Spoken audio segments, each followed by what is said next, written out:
చూస్ country delight, live better. ఇప్పుడే country delight app ని download చేసుకోండి.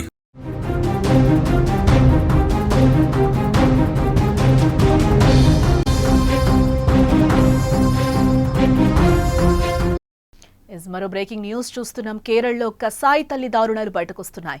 2 నవజాత శిశువులను హత్య చేసింది. పుట్టిన వెంటనే ఆ దుర్మార్గులు చంపేశారు. 2021లో ఓ బిడ్డని చంపారు. 2024లో మరో బిడ్డని హత్య చేశారు.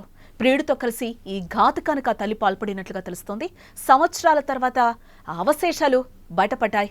పిల్లల ఎముకలతో పోలీస్ స్టేషన్కు ఆ జంట వచ్చినట్లుగా మనకి సమాచారం అందుతోంది.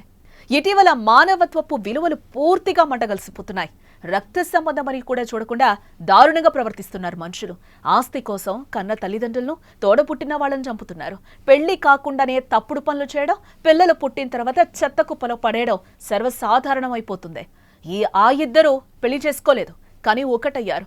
దాని ఫలితంగా పిల్లలు పుడితే వారిని వెంటనే పూడ్చిపెట్టడం చేస్తూ వచ్చింది. ఇటీవల పిల్లల అవశేషాలు బయటపడటంతో అసలు నిజం వెలుగులోకి వచ్చింది.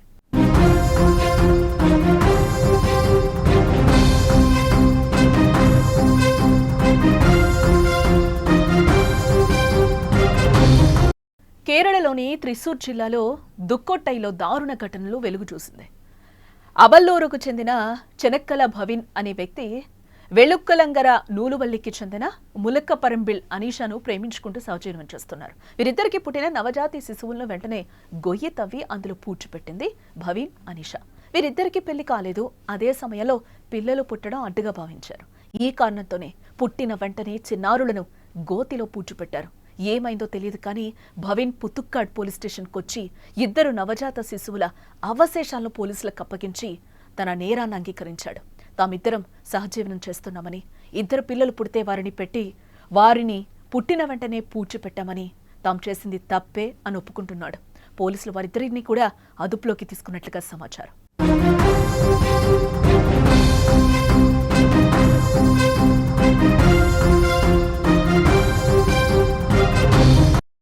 ఇద్దరిపై పోలీసులు కేసు కూడా నమోదు చేయడం జరిగింది. విచారణ చేపట్టారు. పోలీసుల వివరాల ప్రకారం మనం చూస్తే భవీన్, అనీషా 2020లో ఫేస్బుక్ లో పరిచయం అయ్యారట. అప్పటి నుంచి ఇద్దరి మధ్య ప్రేమ జిగురించింది. కొన్ని రోజుల తర్వాత ఇద్దరు కలుసుకుని సౌజీవనం చేస్తున్నారు. ఈ క్రమంలోనే 2021లో అనీషా మొదటి బిడ్డకు జన్మనిచ్చింది.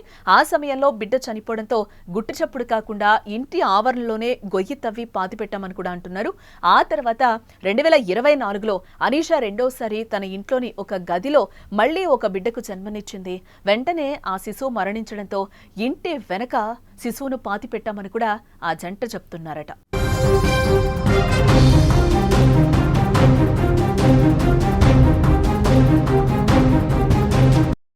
పిల్లలు చనిపోయినా వారి జ్ఞాపకంగా అవశేషాలు తన వద్ద ఉంచుకున్నామని భవిన్ చెప్పాడు. ఇది అనీషాతో నాకున్న అనుబంధానికి గుర్తు అని భవిన్ తెలిపాడు. ఇద్దరి ఎముకలను సేకరించి దహనం చేయాలని ప్లాన్ చేస్తున్నట్లుగా పోలీసులు వీరి ఫ్రెండ్స్ ద్వారా తెలుసుకున్నారు. ఈ క్రమంలోనే ఆదివారం నాడు భవిన్ స్వయంగా 2 శిశువుల ఎముకల అవశేషాలతో పోలీస్ స్టేషన్ చేరుకున్నాడు. ఫోరెన్సిక్ దర్యాప్తులో ఇవి మానవ శిశువుల ఎముకలని కూడా తేలింది. ఘటనపై కేసు నమోదు చేసి దర్యాప్తు చేస్తున్నట్లుగా పోలీసులు వెల్లడించడం జరిగింది. అయితే కేరళలో నవజాతి శిశువుల హత్యకు సంబంధించిన ఘటన ఇప్పుడు తీవ్ర సంచలనంగా మారిందని చెప్పుకోవచ్చు.